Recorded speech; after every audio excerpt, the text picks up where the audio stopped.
maudhui yetu ni virutubisho vya ndoa, ndio maudhui yetu. Penzi kati ya mume na mke huwa wakati mwingine likaingiliwa na kule tuseme yani kama kupoa hivi, yani kama kushuka, likapata udhaifu. Kwa hiyo hali ikiwa ni hivi, kinachohitajika hapa ni kutafuta almunashitati, yani vile vitu vya kulifanya lile penzi lifanyeje, penzi lipate lirudi ule ujotojoto wake, ule umotomoto wake, liwe kama mwanzo. Vitu hivi ndio virutubisho vyenyewe. Falaita rijala yutabiqunaha ma'a zawjatihim, natamani wanaume wangevifanyia kazi hivi kwa wake zao. Yani natamani ingekuwa hivyo, kwa sababu hivi sasa wanawake wanalalamika sana waume zao kwamba wamekuwa ni wenye tabia mbaya. Mwanzoni ilikuwa wanaume ndio wanaolalamika, lakini sasa hivi wanawake wamejirekebisha, yani asilimia kubwa wamejirekebisha. Kwa hiyo wao sasa ndio wanakutana na kizaazaa hiki. Wale ambao walikuwa walalamika wamejisahau, sasa wanawaudhi wenzao. Kwa hiyo tutazungumzia virutubisho vya ndoa insha Allah mpaka hapo tutakapofikia mwisho. Insha Allah tutaingia kwenye maudhui nyingine. Kirutubisho cha kwanza ambacho tumekizungumza kwa wale wafuatiliaji wa Radio Imani na TV Imani katika vipindi vya live tukiwa kwenye radio, live tukiwa kwenye TV. Kiburudisho cha kwanza au kirutubisho cha kwanza cha kuifanya ndoa ipate uhai ni hiki kifuatacho. Ni muhimu sana mtu uwe na kirutubisho hiki. Hulul kalam au hilul kalam, maneno mazuri. Unatakiwa uwe na maneno mazuri. Wa in kanat ibaratun qasira, hata kama ni misemo mifupi, hata kama ni maneno mafupi, lakini yawe ni maneno mazuri ambayo utampa mkeo. Safari sisi tunapiga kwa wanawake tu, tunatetea wanawake sana, baadaye tutakuja kugeuka upande, lakini sasa hivi janga lilopo, wanawake wanadhalilishwa sana na wanaume. Kwa hiyo mwanamume inatakiwa uwe na maneno mazuri. Kuna mifano mingi tuliitoa, lakini leo pia kuikumbusha si vibaya, kwa sababu kila tukirudia namna hii ya kigonga kwenye akili za watu, ndipo yatakapofanywa kazi insha Allah. Tushazungumza sana kisa cha Khairia na Khalid. Tumezungumza sana kwamba watu hawa waligombana, ikawa ugomvi ule ukapelekea watu kutaka kuvaana. Kusababisha ugomvi ni nini?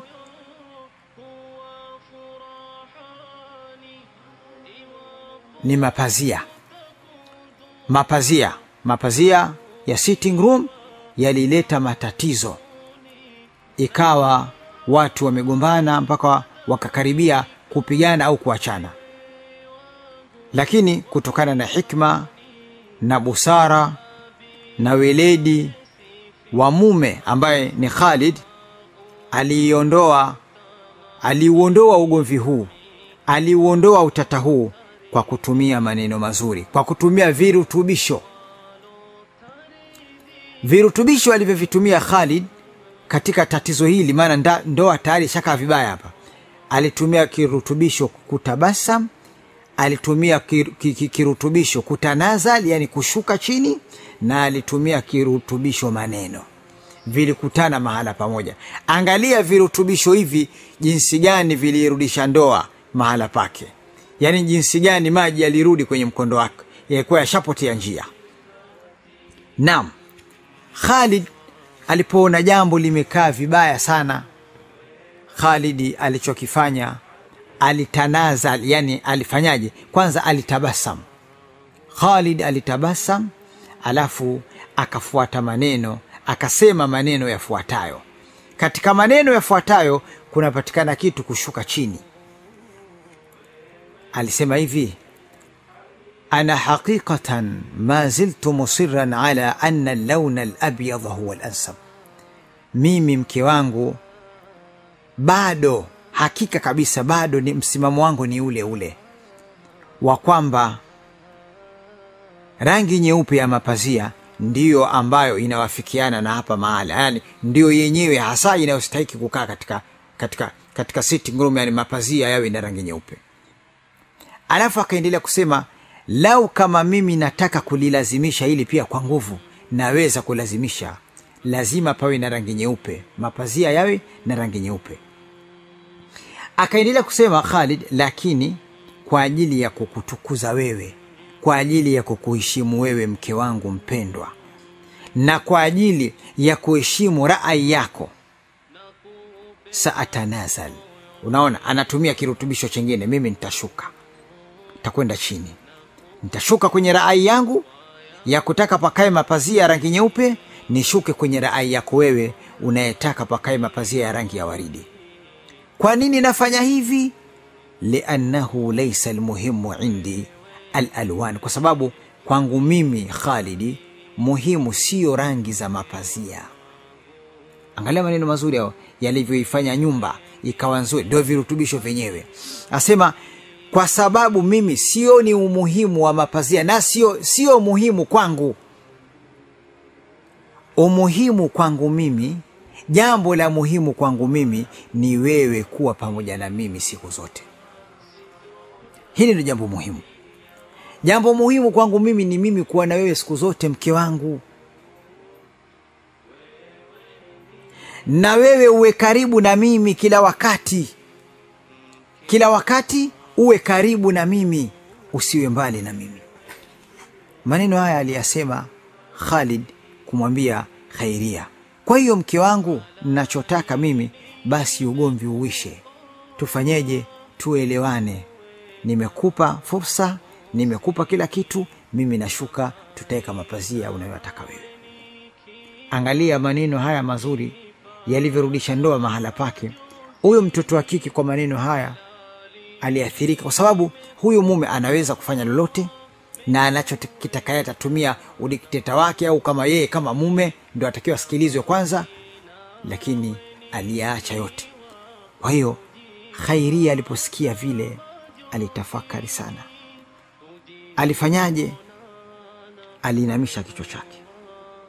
Alipoinamisha kichwa chake, baadaye akanyanyua kichwa chake akiwa na aibu sana. Mtoto wa kike huyu Khairia, kuangalia msimamo wa mume wake aliokuwa nao, basi alijisikia aibu sana. Kuangalia mume wake alivyojitolea kwa rai yake, akaacha rai yake akaifuata rai, basi Khairia aliponyanyua uso, ilikuwa machozi yanatiririka katika mashavu yake. Aliona aibu, alijisikia haya, maneno yamemwathiri. Pale pale Khairia akajitupa kwa mumewe mzima. Alipojitupa kwa mumewe, ikawa mumewe amemdaka, akawa anasema Khairia maneno yafuatayo: ana asifa ala muaradhati lak, mume wangu, nasikitika mimi kukupinga wewe mume wangu. Angalia, naye analeta maneno mazuri vile vile kumpa furaha zaidi mumewe.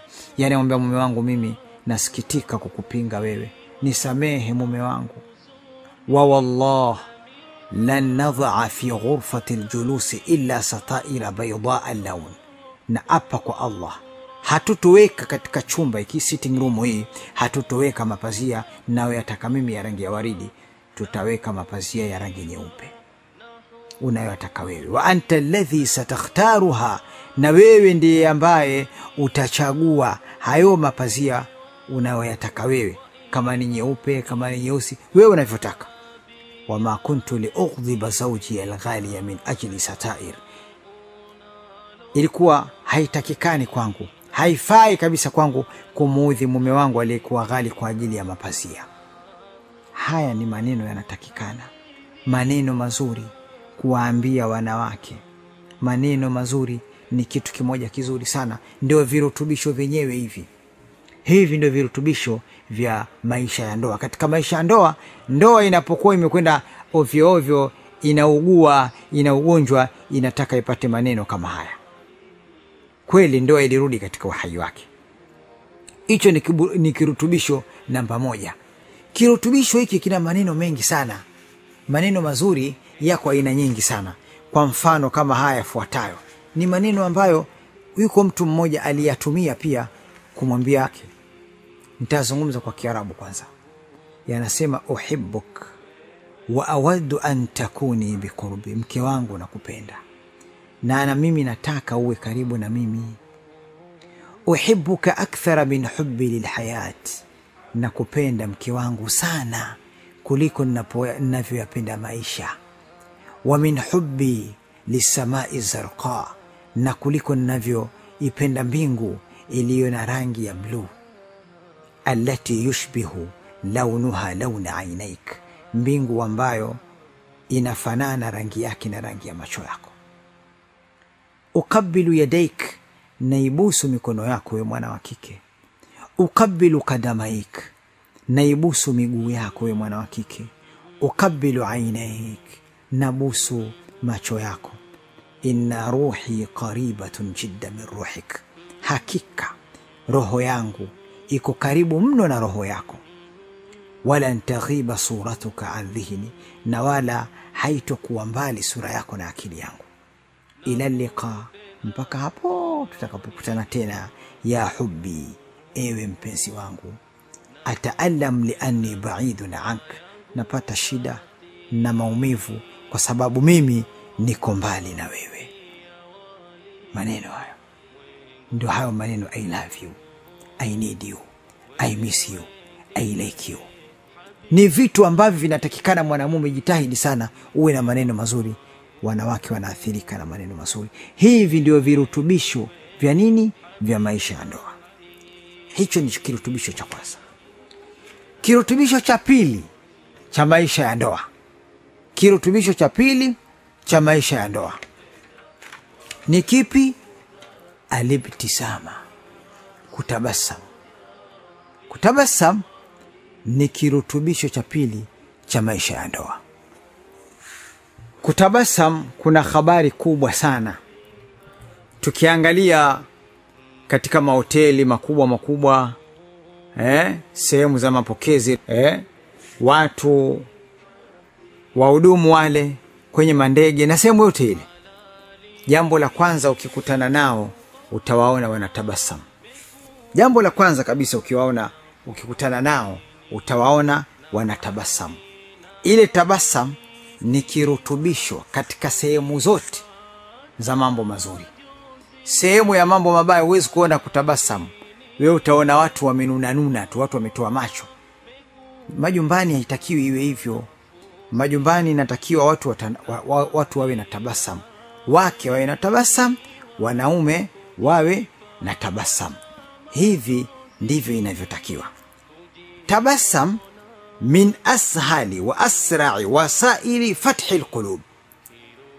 Tabasam ni miongoni mwa mambo mepesi zaidi na ya haraka zaidi yanayofungua nyoyo za watu. Wewe ukiona mumeo moyo wake ni mgumu, hebu wewe kuwa ni mtu basama, bashasha, taliqa alwajhi, yani kuwa ni mtu atabasamu mara nyingi. Yeye mwenyewe ataingia aibu kujiona kwamba wewe unampa tabasamu. Yeye kila siku ni mtu akununa tu, atajiona, atajisikia haya hata yeye mwenyewe pia. Kwa hiyo tabasamu, ukitaka kumradhi, ukitaka kufungua moyo wa mumeo, ukitaka kufungua moyo wa mkeo, kuwa ni mtu akutabasamu. Umar au Amri ibn al-As radhiyallahu anhu badara, yani Amri ibn al-As alimuuliza Mtume sallallahu alaihi wasallam. Siku hiyo haraka alimuuliza Mtume sallallahu alaihi wasallam swali lifuatalo. Alimuuliza, man ahabbu an-nasi ilayka ya Rasulullah? Man ahabbu an-nasi ilayka ya Rasulullah? Ni mtu gani anayependeza zaidi kwako ewe Mtume wa Mwenyezi Mungu? Yani ni nani anayependeza zaidi kwako ewe Mtume wa Mwenyezi Mungu? Na huyu kwa nini aliuliza swali hili? Huyu alikuwa akikaa pamoja na Mtume sallallahu alaihi wasallam katika majlisi zake zile. vikao vya mtume vile, alikuwa akiwa naye. Sasa ilikuwa kila akikaa akitazama mashariki magharibi, wakikutana uso na mtume, mtume anatabasamu. Kila akizungusha uso, kikutana uso wake na mtume, mtume anatabasamu. Kila anavyofanya, kila akikutana na mtume, sio atamkuta saa nyingine mtume sallallahu alaihi wasallam kwamba ametulia tu, amenuna nini au amenyamaza tu. Kila uso wake ukipigana na uso wa mtume hivi, basi uso wa mtume unatabasamu. Akaona mimi huyo mtume anipenda kweli kweli kuliko yoyote. Kwa hiyo akataka kuthibitisha. Nadhani sahaba ni huyu bila shaka. Kama kuna mwingine nimemsahau sawa, lakini mimi nadhani ni huyu. Kuthibitisha kwake ndio akamuuliza mtume swali hilo. Jawabu alilolipata kwa mtume sallallahu alaihi wasallam, mtume alianza kumtajia Abu Bakari kwanza, kwamba ninayempenda katika watu ninaowapenda mimi ni Abu Bakar. Akaja mwingine, yeye pengine alikuwa kama mtu wa 10 huko. Kwa nini aliathirika namna hii? Kilichomwathiri ni kipi? Huyo Amr ibn al-As, ni tabasamu la mtume sallallahu alaihi wasallam. Kwa hiyo hivi ni vitu ambavyo tukivitumia katika ndoa zetu zitakuwa nzuri, ndoa zetu zitatengemaa, ndoa zetu tutafika mahala tutajisikia kwamba kama vile hakuna matatizo katika ndoa. Lakini kunatakikana maneno mazuri, kunatakikana kutabasamu, kunatakikana kufanyaje? Kutanazal. Yani kwamba unaweza ukaja juu. Sasa nyote mkiwa juu, kila mmoja asema hataki kuonekana ni mpumbavu kwa mwenzake, kila mmoja yeye anajimwamba fai, kama wanavyosema waheshimiwa wengine, kujimwamba fai, kwamba yeye hatutofika. Maisha ya ndoa ni kama vile mtu mmepewa unywele ule, mmeambiwa huu unywele usikatike, iwe iwavyo. Kwa hiyo kama mmoja atavuta, mmoja itabidi alegeze. Mmoja akilegeza na mwingine alegeze, lakini mmoja akivuta, mmoja alegeze. Lakini kama mmoja akivuta na mmoja akivuta, tutafanyaje? Tutaukata unywele. Ndio ile kwamba kila mmoja yuko juu, hataki kushuka chini. Ukitaka kutengeneza nyumba yako, jifanye kama hamnazo, lakini kumbe umzima ndio haya tunayoongea. Kwa hiyo kutanazal ni kirutubisho, kitumie. Hewala si utumwa. Kubali yaishe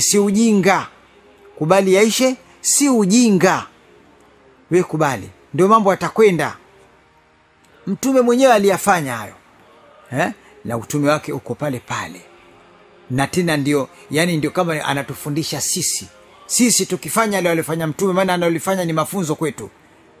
Wewe hutakuwa kama ni mpumbavu kwa mke wako, utakuwa vile vile ni baba mwenye nyumba, baba Abdallah, babi Yohana vile vile. Sio kwa sababu ukitanazal utaonekana kwamba wewe huna maana, hapana. Kwa hiyo katika virutubisho vya ndoa vile vile inatakiwa kwamba tufanyeje? Tuwe tunatabasamu kwenye majumba yetu, tuwe tunatanazal kwenye majumba yetu, tuwe na maneno mazuri kwenye majumba yetu. Alibtisama, kutabasam, yuqalu anha, kunaitwa kutabasam sihrul halal, ni uchawi wa halali. Kwa nini? Lima laha min ta'thirin adhim fi nufusi nnas, kwa sababu ya kuwa na taathira kubwa katika nafsi za watu. Kutabasam kuna taathira kubwa katika nafsi za watu, khasat al-azwaj, khaswa kati ya mke na mume, khaswa kati ya mke na mume. Alibtisama, kutabasamu, risalatu salamin wa mahabbatin wa aman, ni ujumbe wa amani na mahaba na upendo. Maana unapomwambia mtu, unapomwekea mtu tabasam, yule mtu kama unamwambia mimi sina wasiwasi na wewe, mimi nakupenda sana wewe, usiwe na shaka na mimi, moyo wangu mweupe.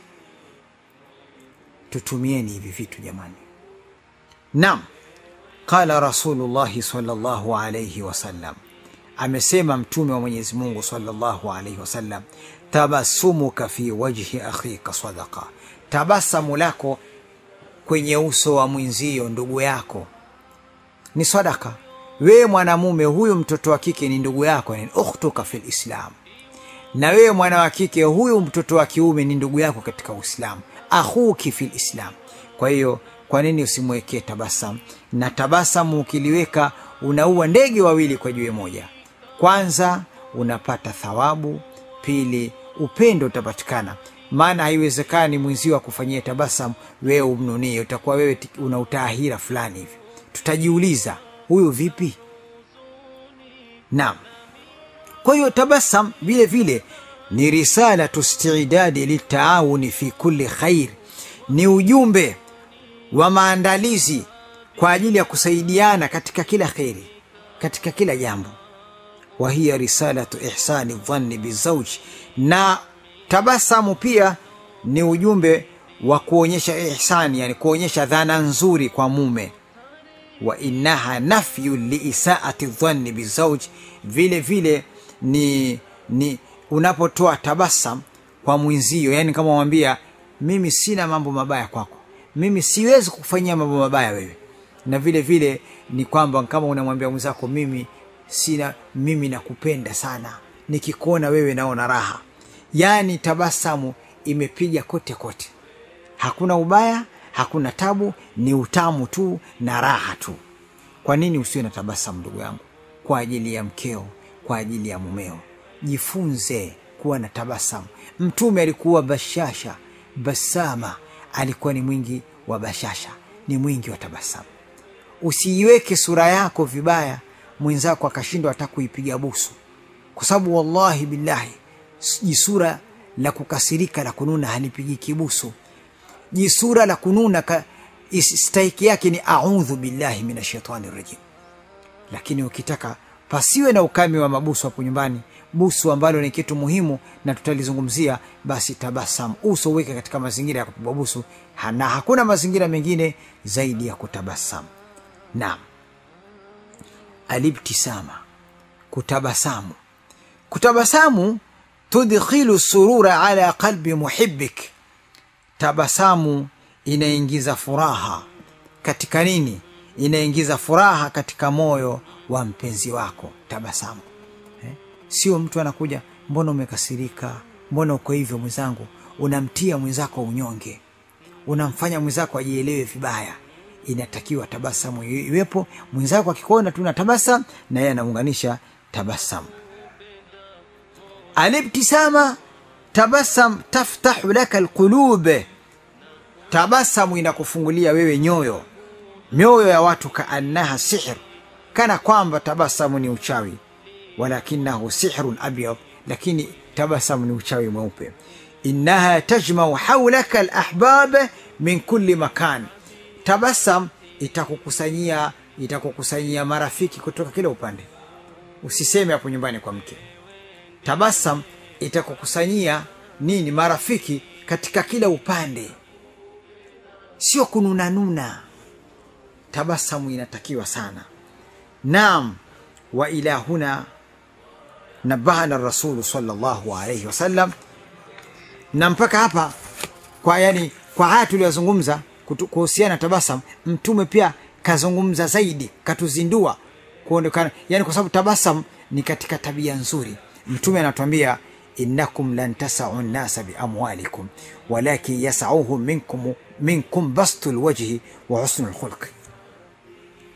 Mtume anasema nyinyi hamtowatosheleza watu, wafurahisha watu kwa mali zenu, kwamba kwa sababu una mali tu basi wewe itakuwa wapendwa na kila mtu. Mtu unaweza kuona anakupenda kwa sababu mahaba ni moyoni. Unaweza ukamwona mtu anakupenda kumbe wala hana habari na wewe, hana habari kabisa na wewe, apenda zile hela zako tu. Lakini mtume asema kitakachofanya watu nyinyi wawapende basi ni bastul wajhi, ni kuwa na tabasamu na tabia nzuri. Hivi ni vitu muhimu sana. Mpendo wa mwanandoa unatakiwa uwe navyo vitu hivi. Naam, tabasamu ni kitu muhimu sana. Tabasamu ni katika virutubisho vya ndoa.